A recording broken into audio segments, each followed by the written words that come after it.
बिस्मिल्लाहिर्रहमानिर्रहीम अस्सलामुअलैकुम। आज का व्लॉग वीकेंड के बाद का व्लॉग है और आप देख लें मेरे घर का क्या हशर हुआ है।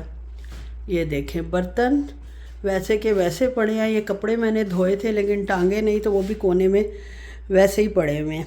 करेले मैंने नमक लगा के सारी रात रखा है, अब इनको वॉश किया है और इसको फ्राई करूँगी। ठीक है। और जनाब, और मैं आपको क्या दिखाऊं कि आपको लगे कि मेरे घर का क्या हाल है, सही अंदाज़ा हो सके। ये देखें जनाब, ये नाश्ते का सामान अभी वैसे ही पड़ा है। ये 2 पैकेट मैंने कीमे के निकाले हैं। पहले मैं एक बनाती हूँ, अब क्योंकि मुझे पाकिस्तान जाना है, इंशाल्लाह बेटी को सेटल डाउन करना है उधर हॉस्टल में, तो हस्बैंड साहब के लिए भी खाना बना के जाना है हफ्ते का 8 दिन का। तो सोचा है कि जो रोज़ बनाऊंगी साथ साथ जो है वो उनके लिए भी निकाल कर रखती रहूँगी, ताकि जो है फिर मुझ पर भी बर्डन ना पड़े और इकट्ठा इतना खाना बनाना भी मुश्किल होता है। पैकिंग शैकिंग भी करनी है और बाकी भी जो आपको पता है हालात होते हैं। धूप अपनी माशाल्लाह फुल अरूज पे है। गर्मी सब सऊदीया से जाएगी तब असल में मौसम चेंज होगा, ये मैं आप लोगों को बता दूँ। आपके मुल्क का चेंज होता है तो होता रहे। ये थोड़ा सा रेड टैग से मैंने सामान ख़रीदा था। ये पोनियाँ हैं बच्चियों की। बेटी कह रही थी कि मैंने दराज से मंगाई थी तो वो किसी काम की नहीं निकली, बल्कि टीमू से भी उसने मंगवाई हैं, तो वो बहुत ही हल्की थी और फ़ौरन टूट जाती हैं। तो यहाँ सिटी मैक्स से पहले मैं लेके जाती हूँ तो वो बहुत अच्छी निकलती हैं और बड़ी पैकिंग में होती हैं, लेकिन इस दफ़ा सिटी मैक्स पे वो पोनियाँ थी नहीं, तो ये फिर जो है हमने रेड टैग से ख़रीद ली। छोटी पैकिंग में है लेकिन लग तो मज़बूत ही रही है। और एक ये मैंने अपने लिए वो स्लिप ख़रीदी है। ये सूट जनाब सफ़ायर की सेल लगी हुई थी, बहुत बड़ी धूम थी। रीलें देख देख के मेरा दिल किया कि मैं भी कुछ ख़रीदूँ, लेकिन मैंने ऑनलाइन एक सेलेक्ट करके बेटी को भेजा था उसके मेरे लिए ख़रीद लो, तो उसने ख़रीद लिया। और ये मैंने जनाब साथ उसके स्लिप ख़रीदी है, क्योंकि वो बग़ैर स्लिप के पहना नहीं जाना। और ये जनाब, ये वहाँ से तो नहीं लिया, रेड टैग से पांडा से लिया है मैंने, जो मतलब कलर बालों के लिए सल्फेट फ्री जो है कंडीशनर है। जिनको जो कलर करते हैं उनके लिए ज़रूरी है कि वो ये यूज़ करें। कलर कुछ देर रिटेन रहता है कि नहीं रहता इसका तो मुझे तजर्बा नहीं है, लेकिन मॉइस्चर अच्छा खासा मिल जाता है। उसके बाद जनाब मशीन भी लगेगी आज, और अल्हम्दुलिल्लाह ये कमरे का हाल देख लें मेरा।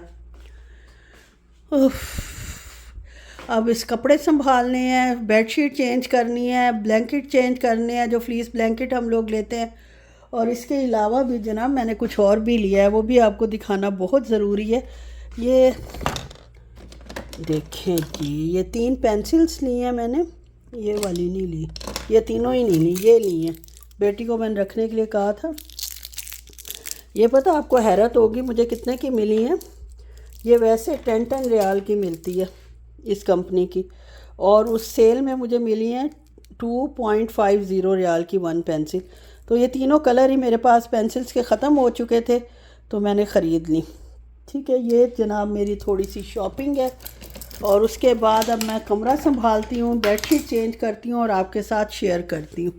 कपड़े मैंने संभाल लिए हैं, टॉवल ये आखिरी रह गया, इसको भी अपनी जगह पे रखती हूँ।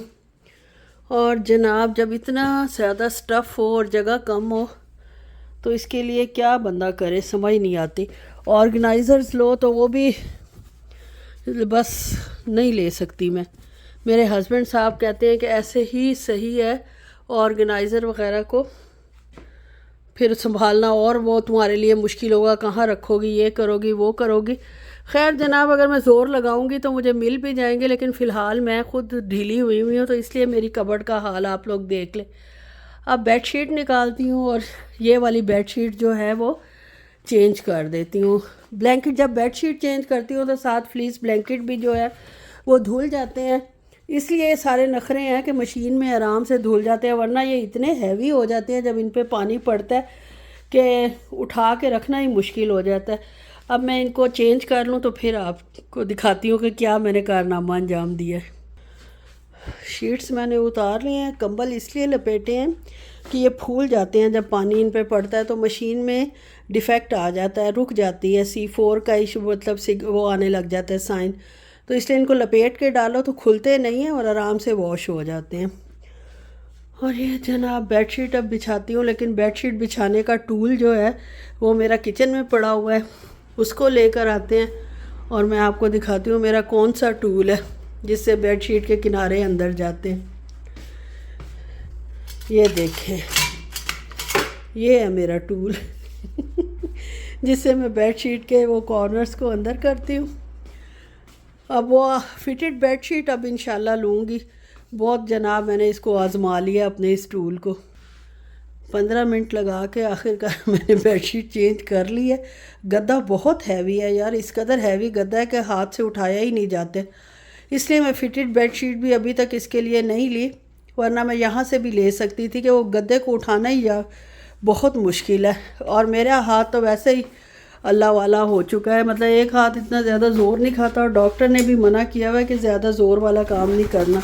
अब साथ ही मशीन भी लगा देती हूँ ताकि जो है वो कपड़े धुल भी जाएं, हाथ के हाथ चादरें और कंबल धुल जाएं। ये कपड़े अंदर डल चुके हैं। अब इसमें जनाब डालती हूँ मैं परसिल पाउडर, मैं यूज़ करती हूँ परसिल पाउडर डाल दिया। एरियल तो जनाब बैन हो गया है हमारे घर में क्योंकि इसराइली कंपनी है। और इसको मशीन को बंद करके इसको कर देते हैं ऑन।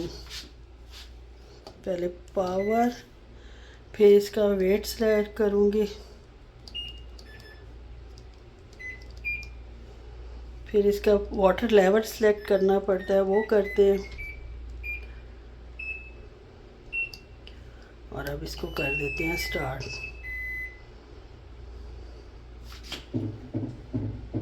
ये अपना काम शुरू करे और मैं अपना बाकी काम शुरू करूं।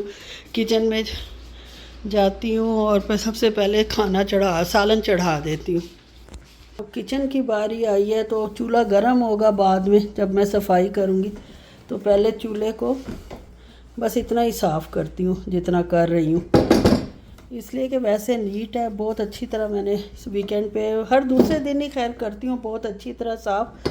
ये मतलब 20 साल पुराना चूल्हा है हमारा, और एक दफ़ा इसमें थोड़ी सी गड़बड़ हो गई थी, रेड शोला दे रहा था बड़ी मुश्किल से। यहाँ तो फेंको ना चीज़ उठा के, कोई सही करने वाला तो मिलता नहीं है। खैर जो आया वो भी देख के हैरान रह गया कि आपने इतना संभाल के चूल्हा रखा हुआ है, 20 साल पुराना चूल्हा है।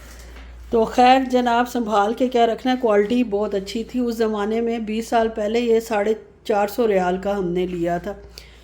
और अब जनाब मैं सालन बनाने की तैयारी करती हूँ। कीमे में मैंने सारे मसाले डाल दिए हैं जिस तरह मैंने बनाना है, और उसके बाद इसमें अब 1 कप पानी जा रहा है। और इसको अब मैं 10 मिनट का प्रेशर दूंगी क्योंकि बीफ का कीमा है, अच्छी तरह गल जाए फिर ही खाने में मज़ा है। ये आधे करेले जो है ये मैंने पहले बना के रखे हुए थे 1 पैकेट के लिए, लेकिन फिर यूज़ ही नहीं हुए पिछले हफ्ते।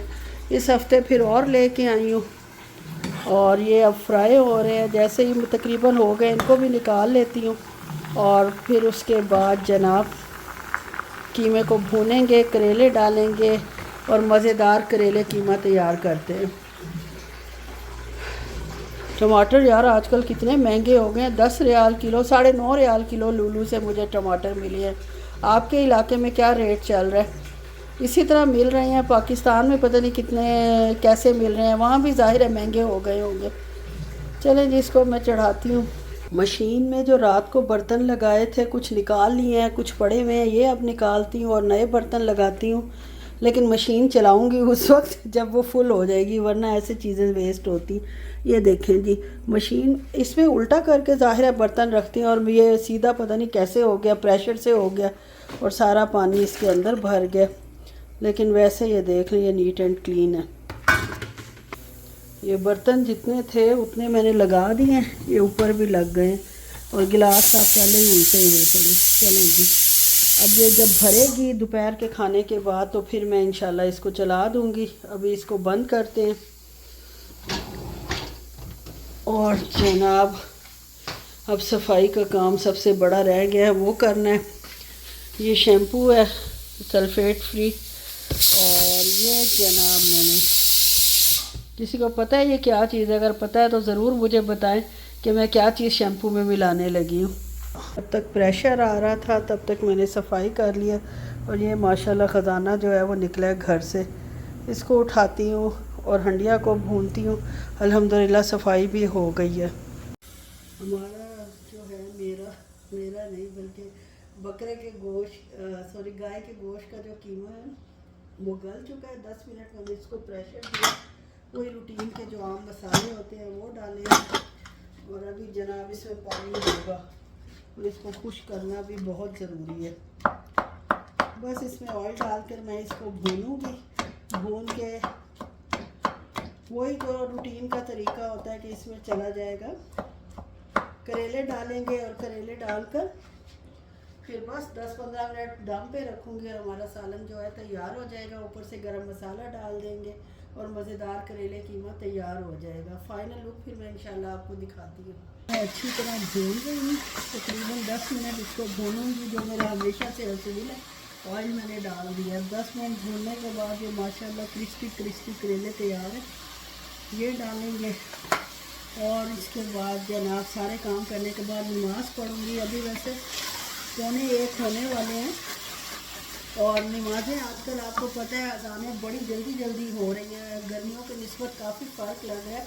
यहाँ 11:45 बजे ज़ोहर की अज़ान हो जाती है और मैं अमूमन 1 बजे तक की नमाज़ पढ़ती हूँ ताकि सारे काम निपटा के तसल्ली से बंदा साफ़ सुथरी जगह पे नमाज़ पढ़ सके। वरना बड़ा पता हो कि ये भी करना है ये भी करना है और जनाब अभी सफाई भी नहीं हुई और आप बैठ के नमाज़ पढ़ रहे हो। पढ़ते होंगे बाज़ लोग, आदत की बात होती है कि जैसे ही अज़ान होती है नमाज़ पढ़ते हैं, लेकिन मैं तकरीबन मुझे 1 या 12:30 पौने 1 हो ही जाता है जब तक मैं सारे काम निपटाती हूँ। अच्छा मिक्स पहले चले हैं गले में, लेकिन मैं थोड़ा सा इसको जूसी बनाऊंगी। बहुत ड्राई भी अच्छा नहीं लगता, तो इसलिए ये 1/4 कप के करीब मैं इसके अंदर पानी डाल दूँगी। इसको 10 मिनट के लिए दम पर छोड़ती हूँ और खुद जाके ज़ोहर की नमाज़ पढ़ के आती हूँ। फिर इंशाल्लाह फाइनल लुक दिखाती हूँ आपको। नमाज़ पढ़ के मैं वापस आ चुकी हूँ। मेरा सालन जो है वो तैयार है। थोड़ा सा नीचे भी लग गया, लेकिन उसकी खैर है, उसकी खुशबू बहुत अच्छी हल्की आती है। इतना ज़्यादा नहीं लगा, मामूली सा लगा। तो ये हमारा सालन माशाल्लाह बिल्कुल तैयार है अल्हम्दुलिल्लाह। अब इसमें डालूँगी मैं थोड़ा सा गरम मसाला। बस धनिया काट कर धोकर मैंने पीस किया हुआ है। ये वैसे का वैसे ही हो जाता है जब आप सालन में डालते हैं, बिल्कुल फ्रेश। बजाय इसके कि हम 100 तरह के तरद्दुद करें, उसके बावजूद सब्ज़ धनिया जो है वो ख़राब हो जाता है। तो इससे बेहतर है धो के काट के फ्रीज़ करके रख दो। और ये देख लें, आपको अगर मेरी बात में यकीन आ रहा है तो ये देखें वैसे ग्रीन हो गया जैसे होता है। और ये माशाल्लाह हमारा सालन जो है वो पक्का 100% रेडी है।